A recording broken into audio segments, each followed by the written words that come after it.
The Square Ball Podcast. Hello, welcome to the show. It's available in your podcast app and on YouTube as well. A show that is brought to you by Levi Solicitors. We can officially say they've signed up for another year. 10 years now they've endured this. 10 years. Big news. That needs like a yellow breaking news ticker at the bottom of the YouTube video, I think. Will's probate conveyancing, lasting powers of attorney, and so on and so forth. Michael's not here to deliver his usual sparkling read. He's on holiday in the Albanian Alps at the minute, so I'm sure between us we can fashion something of equally high merit. Anything to say on legal services that you want to kind of drop in? Shout out to Audi for negotiating the deal. Yep. I believe he showed up with a horse's head. Is that right? Yeah. No idea where he got it. Yeah, just found it. Just found it. 10% discount on your legal fees on the full range of services, which you will find at levisolicitors.co.uk/the square ball. Dan here with Chris and with Rob. Right then, another busy week of pre-season as the team heads back from Germany. We've had Igor Paixão has chosen Marseille, so we're all in tears. Back in the market for a winger. We're also waiting on a number 9 plus plenty more. We've signed a massive goalie though. That's quite important. Matteo Joseph wants out. Isaac Schmidt on his way back to Germany. We're back to Ellen Road at the weekend for the Villarreal friendly. Then we head off to Dublin, and then it's Everton at home, not far away from that now, where issue 1 of our magazine is going to be on sale. Just a quick note on that, actually. What is going to be in it for issue 1? What can people find as they rock up to Ellen Road on that Monday night? We're going to have Chris reflecting on his trip to Dublin and facing Milan. What happened? You can't remember? I can't remember. All right, such a good time. Yeah. All a bit of a blur. Going to have Wayne Gamble on our Red Bull expert with a latest update on them.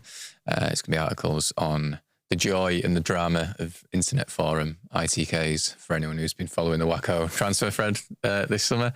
Going to be articles on our dystopian future in the Premier League, hoping that Gabby Goodmanson is a decent Swede, finally.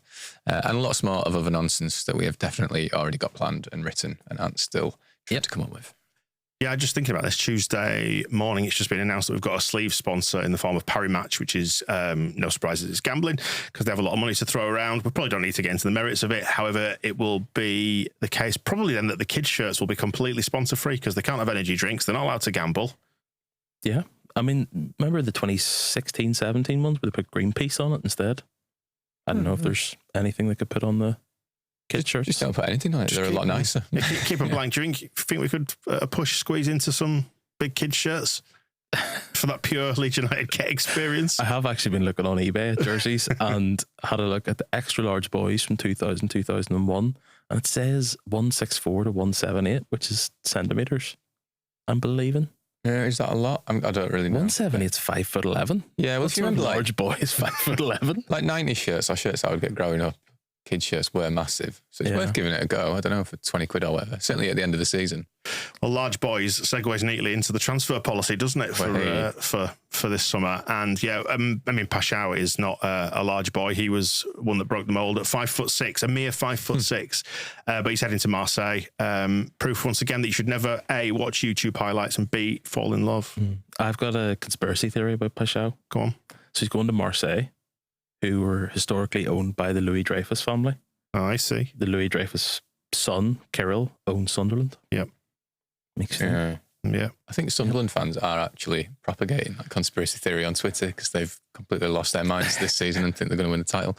But yeah, never wanted him anyway, not bothered. Yeah. There's only a little lad who'd got bullied in the Premier League. Yeah. Maybe it's revenge for Julia Louis Dreyfus wearing that Leeds top on Veep that one time. Ah, yeah. Now you mention it, that's, there you go. Just what I was thinking about. But yeah, that's a shame to not get that one over the line because he looked like a game changer. Hopefully they've got other plans in the back pocket. Are you remotely asked about how this looks externally? Because one of the reactions to this is, we look stupid for having invested all this time in this public chase, only to be done at the 11th hour. It sounds like Leeds were quite confident going into the 11th hour that we were going to get him. And then as it happened, Marseille suddenly found the money to do the deal and matched our terms. Well, people really hate when we don't hear anything about who we're trying to sign. So now we've found out someone we did try to sign, which always felt like a bit of a shoot for the moon signing. And we didn't sign him. But yeah, it gives you faith that they probably will be trying to sign someone else, I guess. We were just saying before we started, it's got to that point. Once this kind of collapsed or we missed out on him, I was like, right, can we just get to the start of the season and some proper football? Now, it was after the Leeds beat Paderborn in a friendly. And Daniel Farke's son was playing for Paderborn. And Farker afterwards was saying, I'm not going to sign him, as if that was ever in question, I think. But he was like, I'm not going to sign him because it would be horrendous for both of us, like just the pressure that would create and the attention. And that got turned into a clickbait story in the YEP. And I was like, I've had enough now. Let's just have a proper game of football. This is ridiculous. Yeah. Farker in Nepo baby scandal. It's like horrendous verdict on potential signing ruled out. It's like, fucking hell. Yeah. And with Paixão as well, like if you're signing a player and it's smooth sailing and you get him and nobody else is interested in him, would you not be a little bit worried?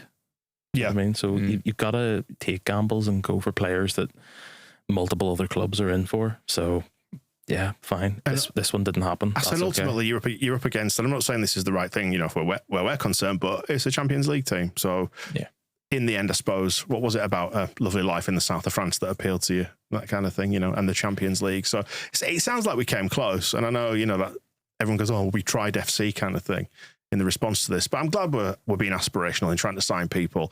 It is annoying when you don't get it over the line, and I know I am probably being massively hypocritical based on all the stuff around like Cody Gakpo, where we were going for those signings and didn't get those over the line.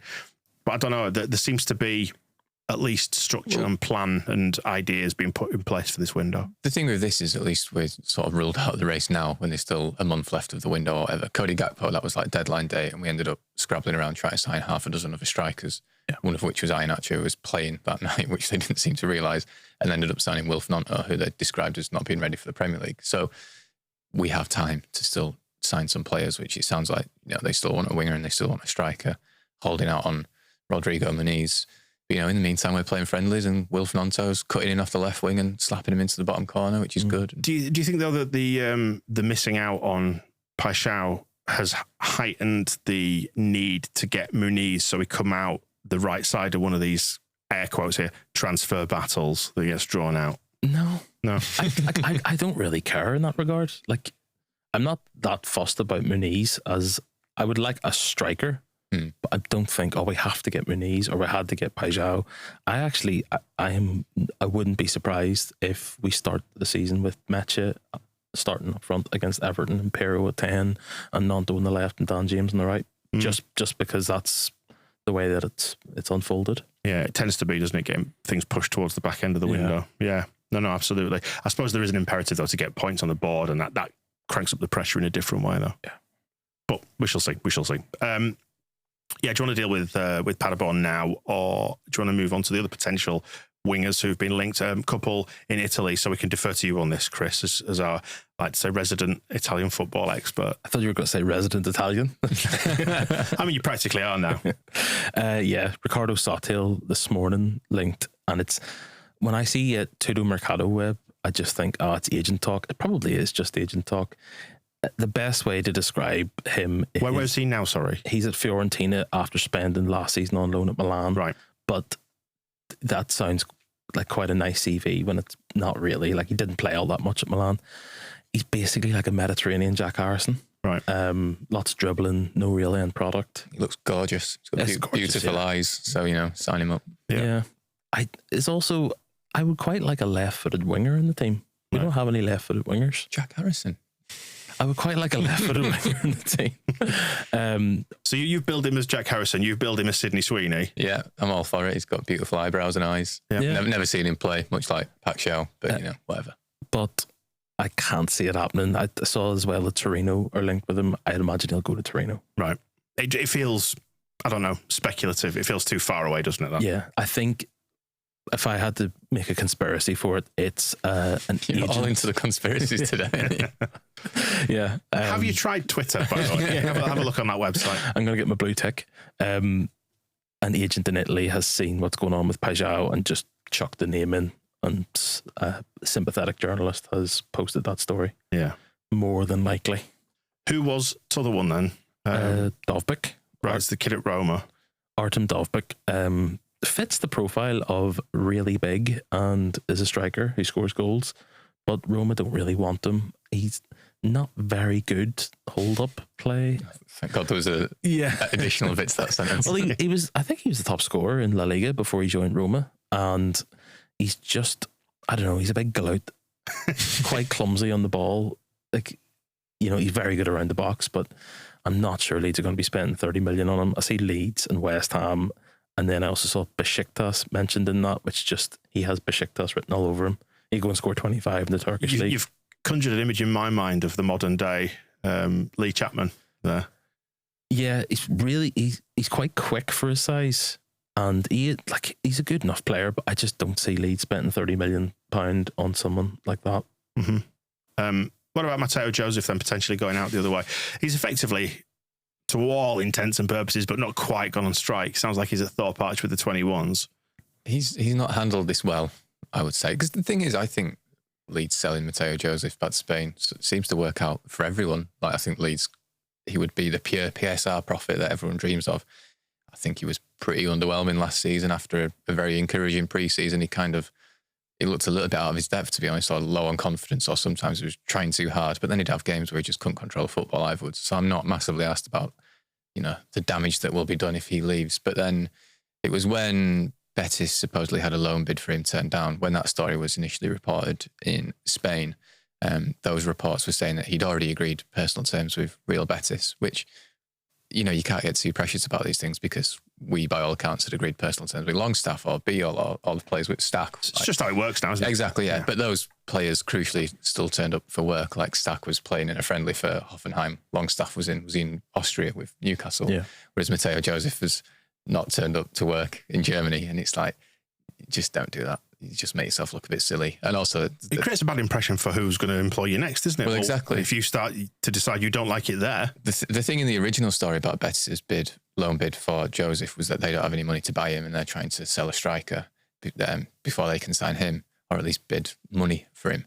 But then there were stories after he'd gone on strike, sort of, if that sounds too dramatic. But there were stories in Spain then saying, Betis are impressed by him just downing tools to try and force a move, because they're now worried about, what's he going to do if he wants to leave Betis at any point? Yeah. And I know these people saying, well, if we just loaned him out, he's got good potential, blah, blah, blah. His value might rocket. And it's like, likewise, he could go to Real Betis and barely kick a ball or score 2 goals all season, and then we're stuck with him again and have to probably loan him out at a lower level. And we've seen it happen with Joe Gelhardt, how you can have high hopes for a player, but they can just sort of get a little bit stuck. And it feels like Joseph, we signed him at Perot's ahead of him. Even if Bamford leaves, we still might sign another striker. So is he going to play that much this season anyway? It'd be great if we could just sell him. Albeit I am dubious that Betis ever offered 10 million quid or euros for him at any point, given he scored, 3 goals last season. 10 million over 10 years. Yeah, I just don't think that happened. Yeah. The counter argument as well is that he's young. Like, the footballers, a lot of them are young and probably quite impressionable and listening to what agents tell them. And you've got all these people around you.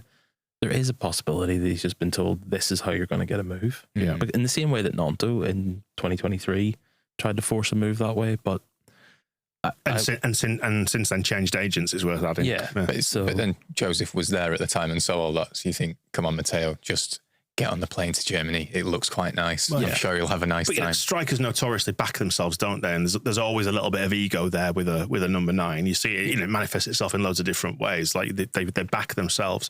So I suppose there's kind of a belief within them, I should be playing. I'm good enough. No matter what happens on the field. Bamford always backed himself despite all the misses. Joseph couldn't, trap a bag of cement at times last year, but he's still going to back himself because he's scoring at the 21s level for Spain. So all he needs is then, somebody in his ear going, right, well, you are good enough to play, and you could be playing here instead. And he has, as you say, he's gone about it the wrong way, is the thing. Well, whether that's entirely him or not, who knows? But yeah, you can't imagine that it's done a lot of good for him or for his transfer value in Leeds' eyes, because now everybody knows that he wants to leave and Leeds are kind of forced to get rid of him or have him sit and rot in the reserves.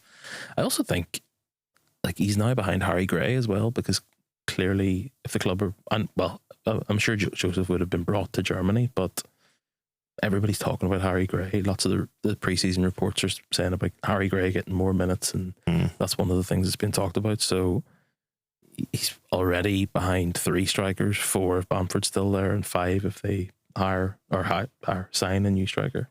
Yeah, chatting to Graham Smith this last week when he was in Germany at the training camp, and he floated the idea that Joseph might just go on loan this year, and it's with a view to increasing his value, and then you look to sell him before the end of the PSR window, which is June the 30th, because that's one of the things that we must surely, with the amount of money that we're looking to spend, we're going to have to sell one or two, and he's a prime candidate for it now, isn't he? Because he's done this, effectively gone on strike. So would it make sense? There's a risk attached to it, but would it make sense to let him have a good season and then sell him at the end of it? And then by which time we know what our fate is with the Premier League, and if we are to be going down, then people are going to get sold anyway. So there's not a massive imperative on selling him specifically. You can sell others if you're going to go down to balance the books, and then you've still got him in 12 months' time, hopefully in a better headspace. But you get the feeling he probably doesn't view Leeds as his long-term destination. I just think it makes complete sense for everyone for him to go now, like on a permanent deal. I think it suits everyone. It's in everyone's best interest, because we've seen with Diego Llorente, Max Verber, Jack Harrison, Brendan Aronson, Joe Gellart, Sam Greenwood. You can loan these players out and have these grand designs of like, they're going to be great and we're going to earn loads of money. And actually you think it can very easily not go that way. Yeah. But equally, we've not lost anything because he didn't really cost us anything either. So, it's about weighing up that risk, I suppose. Yeah. And the whole idea of loaning him out and selling him at the end of the next season assumes that the club that he goes to, he'll play for, and then that he'll do well, and that they would have the money to buy him at the end for whatever the option fee might be, and that he would, want to go to said club, or, say it goes and has a good year in Spain. Or is it a case of making him more desirable in the market generally, though? Yeah, but there's a lot of ifs and buts in that. It's just easy to sell him. He has sort of non-sold it in that he seems to have agreed to move to a team that doesn't necessarily have the money to buy him.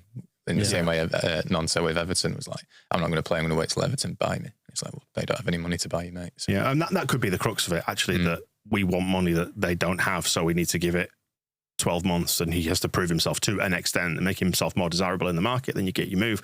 Whatever. It feels like his future's away from Leeds either way, doesn't it? Isaac Schmidt on the way out as well, off to Werder Bremen on loan. That's been a strange one. It's felt like he's looked good in the very, very limited minutes we saw last season under Farke. What did he get? About game time of about an hour? Something like that over the course of the season, which is not a right lot. Always looked pretty tidy from a very, very small sample size, but you always get the impression that Farke never really fancied him. He didn't. Yeah. That shrug was the exact reaction. Yeah, I mean, the thing is, it's something we've not been used to for years, but just having a squad and having reserves. Like, he was a reserve player and a pretty handy one to have at that. But he's actually not as young, I think, because I think of him as being like 21, 22, but he's about 26, isn't he, or something? And he wants to get in the Switzerland national team at the end of the season. So he needs to go play football, because he does feel like a football manager regen at the minute, where no one really knows what position he plays. It was only a few years ago he nearly dropped out of the game altogether due to injuries. We saw him a little bit. He looked fine. But likewise, we saw Jayden Bogle a lot and he looked a lot better. So whatever, it sounds like we won't let him go, though, until we've got a replacement lined up, because it was in the first friendly in Germany, Reece Chadwick, who's a under-21s midfielder. I think he's more like an attacking midfielder, but he was playing right back in the second half. And then in the second game against Paderborn, Sam Byram came on at left back and then had to move to right back when Bogle went off. So, and we ended up with Jack Harrison playing left back. So they do seem to need another fullback before they let Schmidt go. Schmidt feels like one of those where in 12 months' time we might go, oh yeah, Schmidt's coming back. Forgot about him. Or he signs for Werder Bremen on a permanent for like €5 million, and you go, oh, okay. Cool. Yeah, I think it's further proof that there are more bad situations for players than there are bad players in football. Yeah. It's quite like the sort of A plus B equals C type thing that you see with football fans are going, well, such and such didn't work in this team, therefore he is a bad footballer, but then they go and work in, Germany or Spain or Italy or France, so those are farmers leagues. It just doesn't really work like that. So I quite like Isaac Schmidt, but he's not really going to play for Leeds. So yeah, fair enough. Go. So what can you do about it? Yeah. And I think that's one of the things that people like with Matteo Joseph. Is there a point in kind of stockpiling players that are not going to play? Well, I look at Joe Gellart and I think of how excited we all were when Gellart came into the team and looked like he was going to be the next big thing, and genuinely looked really good at the Premier League level. You think back to his debut when he just dribbled around the whole Wolves defence to win a last minute penalty, or how he felt when he scored that goal against Brighton. And he's just done nothing for 5 years now, because he's just been sat about going on sort of pointless loans that haven't worked out, getting injured, managers changing, Leeds just signing more and more players. He needs a home. Leeds signing players and then selling those players, and Joe Gelhart's still around, and it's just go be a footballer. You could still be good fun somewhere, and I would like to see players like that have fun. And you look at somebody like Max Dean, for comparison, who went to League One, scored a few goals, goes to Belgium, scores a handful of goals. I think he tore his ACL, or he got quite a bad injury towards the end of during last season, but just actually going and playing and stepping up and going through. Cresswell as well. Yeah. Cresswell's a great example. And the same, if you look at the players that Leeds have signed, quite a lot of them have gone from lower league to sort of second division to top division in the country that they're in, but they're playing senior football the whole time rather than rotting away on a bench somewhere, or going on loan for 6 months where nobody's really invested in your long-term future because you're just there to do a job and then, right, see you type thing. With reference to Paderborn, then, did you catch that? Did you catch the highlights, any of it?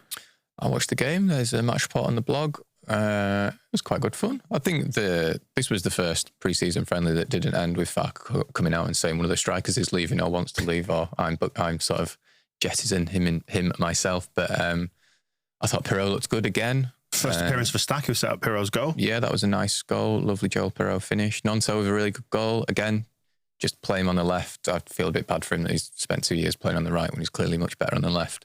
Nemetra as well. I think the more I see of him, the more you can understand Farker saying to Bamford, I think your time's sort of passed, because Nemetra looks like a younger Bamford, quite frankly. Like, he's a big guy, broad-shouldered, does a lot of the hold-up play really, really well, actually. High work rate, and he's scoring scruffy, ugly tap-ins, which is kind of what Bamford did in the promotion season.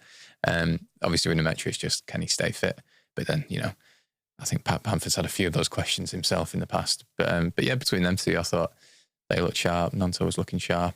Dan James hasn't really got into it in pre-season yet, but, just judge them all when the proper stuff starts, I think. Well, James missed the last, 5 or 6 games of the season, so he hasn't played competitive football since that Middlesbrough game where he came off injured.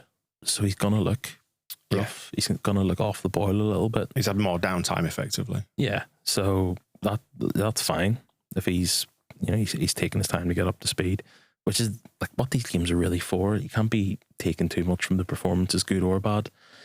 The person we just spoke about, Matteo Joseph. Yeah, good example. One thing I will say, though, is we've obviously signed all these big, massive players that the club are making a big deal about them being big, massive players. And it's like, we're going to be a real threat from set pieces. Still got no one who can take a set piece. Wow. Jack Harrison's still the best set piece taker, and I don't think there's any appetite in the Ellen Road crowd to see Jack Harrison standing with his arms in the air before kicking it over everyone's head. The groan. Yeah, but you can tell that when he's not on the pitch. I think Tanaka's took one the other day and just booted it straight out for a goal kick, and Gurev's been doing a few. But yeah, it's quite telling that when Harrison comes on, he's the guy on all the corners and set pieces. So if we do sign a winger, let's get one who can take a corner and a free kick. Like Jack Grealish. Is he good at them? Yeah. Oh, Sam Greenwood, that was always his USP, wasn't it? Special teams.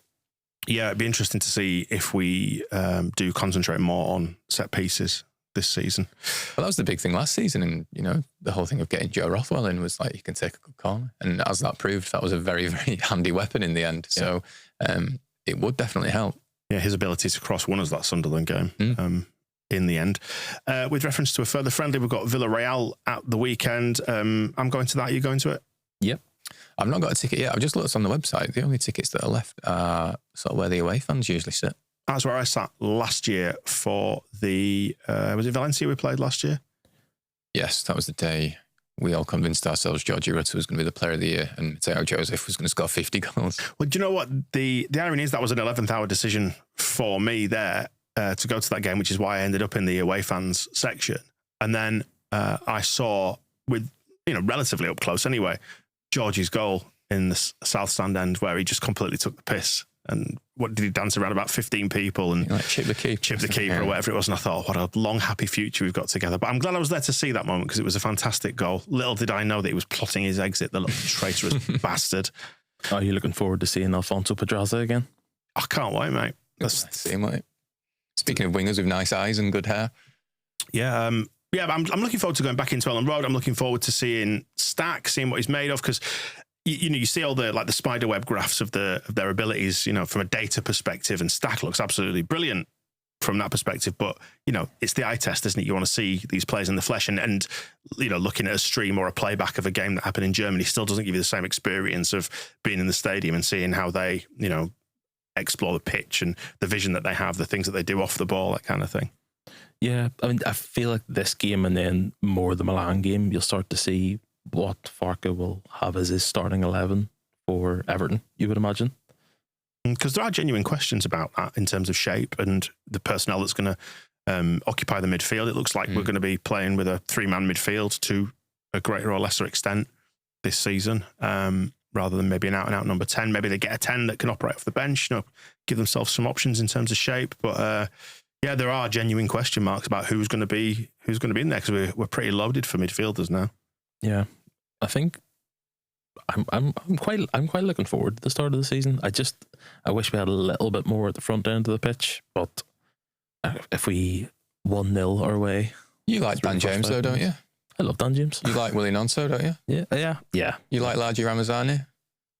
Yeah. I like him cycling. Joel Pirro, you like? Yeah, sometimes in the Championship, sure, about the Premier League. It's funny, isn't it? How the narrative has shifted a little bit around Solomon, because when he put that goal in against Plymouth, only looks at the diary, was it 2-3 months ago now? It's not long ago, is it? And we all wanted him to sign there and then. Yeah, if we can get him for the Premier League game. And then suddenly, this new shiny bauble, Igor Paixão, you say, oh, I've looked at the YouTube compilations now, look at his stats. And then if we were to then go back and get Solomon, suddenly you're going, oh, that feels like a bit of a letdown now after having that shiny bauble dangled. It's a little bit like we've got Igor Paixão at home instead of going out for dinner. Solomon's injured as well. Yep. Oh, is he? Surprise. Yeah. I think it's only a minor injury though, isn't it? It's nothing too serious. Did you see that his missus had bought him, it was his birthday, wasn't it, over the summer, and she bought him a framed print of him celebrating the goal at Plymouth with his shirt off or whatever. And then, but she's captioned it with "To dare is to do," which is the Spurs thing, isn't it? Oh, great. So it's a kind of real hybrid of his recent activity. Yeah, I don't imagine Leeds should. Well, I just don't think Leeds should sign him. Well, when he joined on loan, a lot of his interviews were like, to really convince my girlfriend, or she had to really convince me to move up north. We kind of wanted to be in London. So you do wonder, does he actually want to move up here for the long term? Spurs are hard to deal with in terms of negotiation as well, aren't they? So I imagine they would be able to extract a bit more of a fee than Leeds would be wanting to pay for a player of Solomon's quality and an injury record. That's the thing, isn't it? Yeah. Well, I suppose that's the thing with Mecha as well. It's everyone's talking about Mecha's injury record, but Solomon had a shocking injury record before he came to Leeds last season, and he managed to stay fit for most of the season. Obviously, he was managed a bit better. But I suppose that's the concerns around that perhaps emphasise the importance of getting a left winger who can make a major impact. He's probably going to be one of the marquee signings, isn't it? Along with the striker and the goalkeeper. We haven't even actually spoken about Lucas Perry yet, which we can move on to in a sec. But it feels like there's a lot on this left winger thing, especially when you see the price that they were talking about for Paixão and his abilities in the compilations. It feels like there is quite a lot riding on getting that. I don't think it necessarily has to be a left wing. I think we just want a kind of a marquee forward. Could be left wing, could be right wing, could be up front. I think. Yeah, because as you're saying, you could switch Willie to the left, couldn't you? And on the other side. Even Dan James has played on the left a lot. The strikers, I was writing the other day how Joel Pirro, I have a sneaky feeling he might be all right in the Premier League, but then I felt the same way about Helder Costa, so I can't really trust that feeling too much. But a new forward, those signings just get fans excited. And I just think one of them of a really good pedigree, who looks really good on YouTube and has a good, compilation on Twitter as well, that would make fans excited and make us probably feel a bit better about the team as we start the season, because actually like the foundation of it is kind of all there. The midfield's pretty stacked now. The defence, we've got lots of centre halves, they all look good. Apart from Barnell, that was injured. Well, but, the other one's good. Well, he's suspended, isn't he? But we like Pascal Struijk and Joe Rodon, as we were saying. Bogle, though, he was brilliant last season. Got a new left back, which, we never do. And now we've got a big goalkeeper. Yeah. I think Solomon, just to close this part of the conversation out, if he was coming in alongside another sexy new winger, then you might view it differently. You might go, oh, that's quite a shrewd signing because he really delivered for us when it mattered last season. Yeah. But just be shinier and sexier. Is that what we're saying? But I also think wingers in modern football are a dime a dozen. It's the one position that I feel like there's a lot of wingers available who all kind of do the same thing. Yeah. Rather than, being able to sign a proper number 10 or an out and out quality striker is quite hard, or goalkeeper. Yeah. No, fair shout. Speaking of the goalkeeper then, Lucas Perry, massive Brazilian giant man with huge hands. He's going to bring calmness. That's what he's going to bring to the defence. Yeah, I've never looked him up on Football Manager, but I imagine his eccentricity is 20. Yeah. 20. I mean, he didn't look exactly calm when he was going up for a corner in Brazil, and maybe he was too calm actually, because the opposition then cleared the corner, had the ball in his team's half of the pitch, and Lucas Perry was still standing on the right wing waiting to start another counter-attack, which I thought was... I'm very excited to see him do that. Sorry, a counter-attacking goalkeeper. Yeah, exactly. I've not seen on the right wing. I've not seen this. He's got what Junior Firpo used to do. Yeah. That's what the goalkeeper... Very free-spirited. It's the false one sort of thing, which I'm very excited for him to do at Ellen Road and just see the cop lose their minds. We all must have seen the video of him punching the ball upfield. Yes. I mean, wow. Yeah. That's very good as well. Yeah. Well, Brazil is known for volleyball. Yeah. And he's 6'5", so I imagine he was probably quite a decent volleyballer in his younger days. But I tell you, it takes some cojones, doesn't it, to fucking get a ball like that, and rather than lobbing it out overarm or trying to place a precision kick to someone, to go, do you know what I'm going to do? I'm just going to volleyball that up the field because I know I can accurately. Have you ever watched South American football though? Yeah, it's mad. That's going to be the insult from the coupler now, isn't it? As soon as he makes a mistake, he's fucking get back to volleyball. But I watched the Copa Libertadores final, which I believe is the one, was it this year or last year, whenever someone got sent off within about 30 seconds due to a horrific tackle trying to kick a man's head clean off. Yeah, which they went on to win later on. It is insane. Yeah, I love it. My biggest question with him would probably be his footwork. Not that I know too much about it, but he looks a little bit clumsy, maybe. When you say footwork, do you mean like the ball at his feet, or do you mean the footwork that he does before a save? Because he seems to be quite high on the old save percentages, whereas he doesn't do a lot of passing, I don't think. It's more about the saves. Like I watched I can't remember what game, was it one of the Leon matches? I saw like clips of him and he just looked a bit, I don't know, a little bit all over the place when he was under pressure. But yeah, no, like he looks quite good as a shot stopper other than that, and he's not Ilan Melier, and we don't need more Melier conversations this season. It's a bit like kind of why I'm, as much as everyone's kind of happy to see Bamford and he had a nice end to the season and he's stacked now, but it's like it only takes him missing one chance or getting one injury and we're back to the same old debates, and I would be quite happy to have a season not talking about Ilan Melier and Bamford, to be honest. I think that would probably be healthy, and just having a different goalkeeper that Joel Rodon doesn't want to strangle, that would probably help the defence. I think that conversation around Bamford is a very legitimate point, and actually it goes back to, I remember the conversations we were having in the promotion season, saying just take him out of the limelight now for a bit, just change the narrative. Yeah. Bielsa never did. He always doubled down on it. I'm going to carry on playing Patrick. It's like, if you just take him out because he's doing prominent misses, put somebody else in, and then we talk about somebody else. But he was never fully wedded to the idea of Eddie Nketiah, I don't think, was he? As you could tell by the fact that he went back.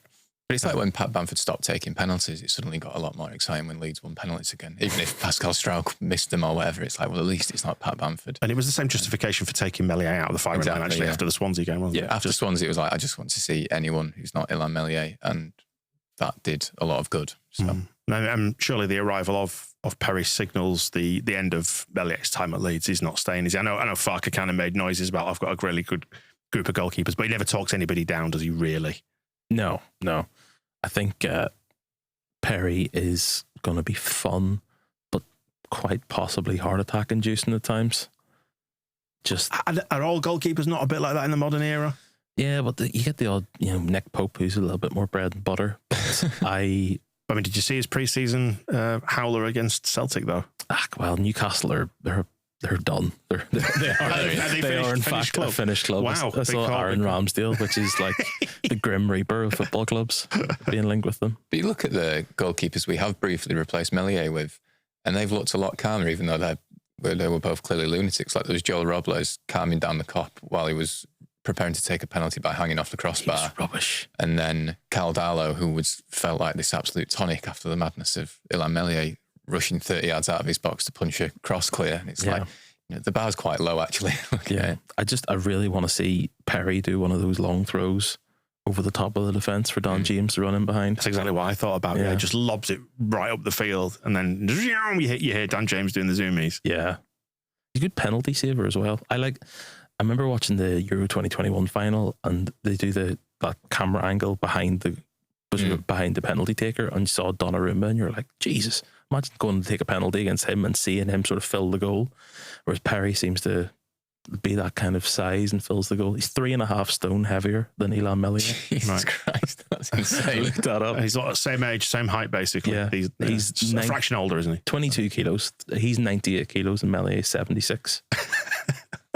Is this like we had a middleweight and now we've got a heavyweight? Or something? I think that's probably what I meant by like some way. We've got a massive goalie. He does have mass to him. He feels like, like you're going to have to drive a bloody bulldozer through him to get into the goal. Hopefully, that's how we want the season to pan out. Eamon made a good point on Twitter or Blue Sky, though. He needs to shave his head.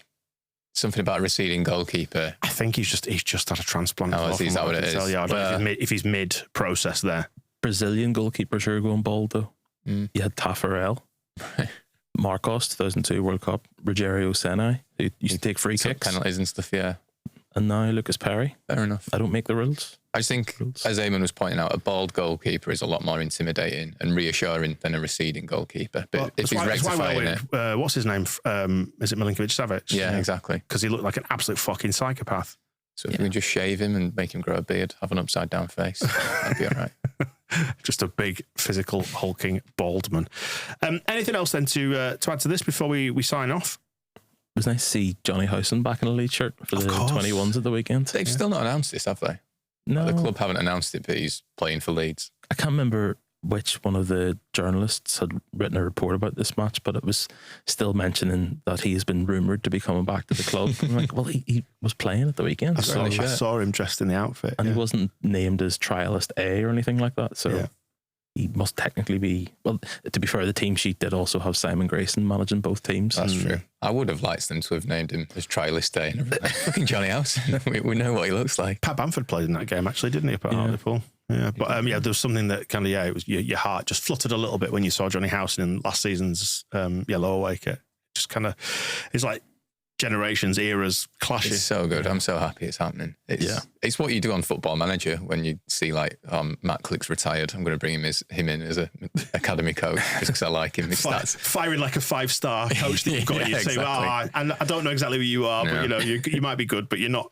You're not sentimental to me. Pablo Hernandez is my director of football now, but that's fine. Right, well, we look forward to issue 1 of the mag and the season resuming. Enjoy doubling, Chris. We'll chat about that next week, maybe, and in the wake of you going there, and back to Ellen Road at the weekend. I'm looking forward to it. I don't know about you. Should be fun. Right, we'll see you soon. The Square Ball Podcast.